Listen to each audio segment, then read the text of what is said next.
तो धर्मद्वेष्टा बहलोल बहुतच बळबळ करीतो. त्यास धरावे अथवा मारावे. शक्यतो मारावेच. सात दौडले, सात उधळले, सात झुंजले, सात क्षात्र समरात.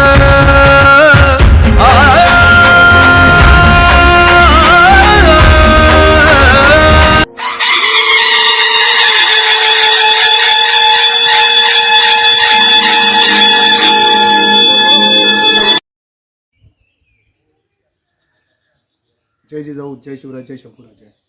आज आपण आलो आहे सुभेदार नरवीर तानाजी मालुसरे यांचं गाव उमरट आणि त्यांच्या समाधीजवळ. आज आपण इथं बघितलं तर शेलार मामाची समाधी आहे आणि सुभेदार नरवीर तानाजी मालुसरे यांची समाधी आहे. समाधी उमरट गावामध्ये आहे. आपण मागे बघितलं ते त्यांचा राजवाडा होता, तो पडीत झालेला आहे, पण गावातल्या लोकांनी त्यांना सजावट करून चांगला ठेवलेला आहे. त्या जागेला सजवून चांगलं ठेवलेलं आहे. पण एक छोटीशी गोष्ट मनाला लागण्यासारखी आहे. आज आपण आलो आहे नरवीर तानाजी मालुसरे यांच्या समाधीवर आणि शेलार मामाच्या समाधीवर.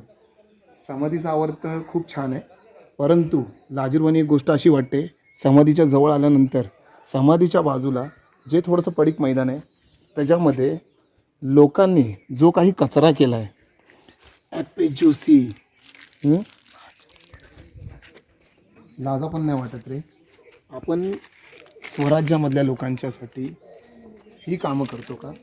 जर आपल्या गावामध्ये जर एखाद्यांचं स्मारक आहे तर आपण तिथे पाण्याच्या बाटल्या, हे सर्व अशी कचऱ्याच्या गोष्टी, हे सगळं ठेवणं योग्य आहे का? आणि तेवढं तर सोडा, मला एक अजून इथे गोष्ट भेटली.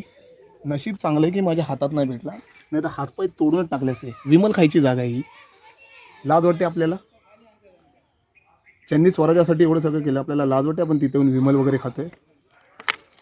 राजेशाही प्रतिष्ठान लवकरात लवकर इकडे साफसफाईची कामं करून घेणार आहे आणि त्यासाठी आम्ही तयारी करत आहोत. स्वराज्याच्यासाठी राजेशाही प्रतिष्ठान आता खूप तयार झालेलं आहे आणि जेवढ्या लवकरात होईल, जेवढ्या ठिकाणी होईल, आम्ही लवकरात लवकर सगळीकडे भेट घेणार आहोत आणि साफसफाईचं काम आम्ही स्वतः आधी हाती घेणार आहोत. ठीक आहे, तुर्तास थांबतो. जय हिंद, जय महाराष्ट्र. ते गुटख्याचे पॅकेट टाकलेले चांगलं वाटतं का मी काय बोलतो, हां आता तुम्ही आम्ही येणारी मंडळी, हां आपण काय कुणाला बोलायचं असं आहे ना, पण हे काय माहितीये का, बरोबर नाही ते. ना आमच्या हातात भेटले की आम्ही ना, मग गाव कोणाचंही असो त्याच्यामध्ये काही फरक नाही पडत आहे. कारण बघा कसं माहिती आहे का, आम्ही त्यांचे वेड आहेत, आम्ही स्वराज्याचे वेड आहेत. राजेशाही प्रतिष्ठान सगळीकडे कामं करतो. मला जर असे परत करताना भेटले ना, गाव कोणाचंही असो, घरात घुसून मारणे बरोबर आहे का? समाधीचा अपमान नाही होता कामा नये. तुमच्या नशीब, तुम्ही म्हणजे एवढे दलबद्री माणसात की तुमच्या नशिबाला एवढं सोनं लागलं, तुम्हाला त्याची कदर नाही. चुकीचं बोलतो आई. गावातल्या लोक पिढीला आहे ना त्याची कदर नाही. मग मरावे अशा पिढीने. त्यांनी त्यांच्या जीवाचं रान कशासाठी केलं होतं की आम्हाला हे सोन्याचे दिवस बघायला भेटावे. आम्ही ठाण्यावरून आलोय. चला, काय नाव काका आपलं? कळंबे. कळंबे काका. कळंबे. नाही, आम्ही स्वराज्याचे आहेत. ठीक आहे. आणि आता आम्ही लवकरात लवकर येऊ इथे, साफसफाईचा करू आम्ही कार्यक्रम आणि इकडे येऊन आजूबाजूच्या लोकांना पण आम्ही सांगणार आहे. ठीक आहे, ठीक काय स्वराज्य काय लागत असेल, काय करायचं असेल तर आम्हाला सांगा. नमस्कार, जय जिजाऊ, जय शिवराज, जय शंभूराज. आज आपण आलो आहे सुभेदार नरवीर तानाजी मालुसरे यांच्या गावी उमरटमध्ये. हे जे माझ्या बाजूला तुम्ही जो फळा बघतात त्या फळ्यावरती लिहिलेलं आहे सुभेदार नरवीर तानाजी मालुसरे यांच्या राहत्या घरी. ही ज्या परिसर आहे, आजूबाजूचा जो परिसर आहे, या परिसरामध्ये नरवीर तानाजी मालुसरे हे राहत होते. आणि आज या गावातल्या लोकांनी ह्यांना बऱ्यापैकी थोडंसं चांगला सुधार करून ही जागा मस्त सजवून ठेवलेली आहे. परंतु थोडेफार जे दिवाळांना तडे गेलेले आहेत, ह्याच्यासाठी आपण काय करू शकतो, हे राजेशाही प्रतिष्ठानच्या समितीशी आपण बोलून लवकरात लवकर त्याच्यावरती काय करू शकतो हे आपण बघूया. नरवीर तानाजी मालुसरे यांचं हे पहिलं राहतं घर होतं.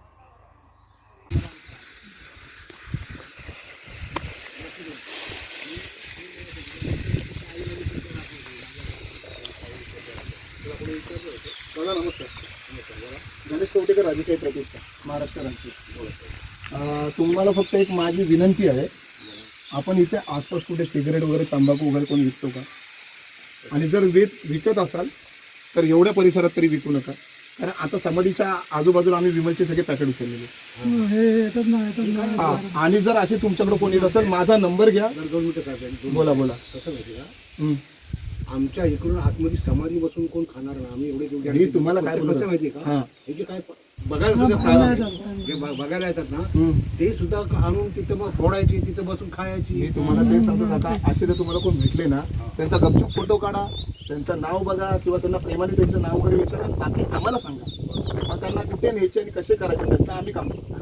कारण काय माहिती का, जर ह्यांचा पावित्र्य वगैरे राखू शकत नाही ना तर त्यांना स्वराज्य करण्याचा अधिकार नाही. येणारे लोक इथले स्थानिक आणि कधी नाही करणार आम्हाला म्हणजे, पण मी काय विचारलं माहिती का तुम्हाला, आपल्या इथे चुकून कोण देत असेल तर फक्त त्यांना एवढं कळवा की एवढ्या परिसरात देऊ नका. झाडलोट करतोय हे आम्ही कोण स्थानिक माणसं करत ते नाही बोलू काका, पण जर आपल्या इथं आजूबाजूच्या परिसरात कोण देत असेल तर त्यांना फक्त एवढं सांगा की इथे हे नाही गेलं पाहिजे. बरोबर आहे, ही गोष्ट बंदच झाली पाहिजे. तुम्ही आता तुम्ही बोलतात ना, तुम्ही करतो मी ग्रामसभावर किंवा काय होईल तेव्हा मी सांगतो काही सांगा, बिंदा सांगा. नाही, इथे एक बोर्ड लावायला सांगतो की इथे बाबा महाराष्ट्र सचिव आहेत आमचे, ते येतील, ते इथे बोर्ड लावून जातील. ठीक आहे त्यांना मी पाठवेन आणि हे स्वप्नील येतील त्यांच्यावर. तुम्हाला बघा, मी तिथे पादत्राणे बाहेर ठेवायचे, तिथे एक बोर्ड देतो, इथे एवढ्या परिसरात घाण करू नये, आढळल्यास वरती राजेशाही प्रतिष्ठान डायरेक्ट आपल्यावरती ऍक्शन घेईल. आम्ही बोलणार नाही, सांगणार नाही. जय जिजाऊ, जय शिवराज, जय शंभूराजे. उमरड गावामध्ये नरवीर सुभेदार तानाजी मालुसरे यांच्या समाधीजवळ मी उभा आहे. माझं मित्रांना इकडच्या सांगणं एकच आहे की या आजूबाजूच्या परिसरामध्ये जे विमल, गुटखा, नशेच्या गोष्टी तुम्ही करतायत, मित्रांनो ते कमी करा. तुम्ही यांच्यावर लक्ष द्या. आम्ही तर आता येतच राहू. आम्हाला जर तुम्ही भेटलात तर मग तुम्ही लक्षात ठेवा, ह्याच्या पुढे इकडे कुठेही गुटखा खाऊन थुकणं किंवा इथे पाण्याच्या बिड्या टाकणं हे सगळं बंद करा. ह्याच्या पुढे जर भेटले तर राजेशाही प्रतिष्ठान तुमच्यावरती डायरेक्ट ॲक्शन घेईल.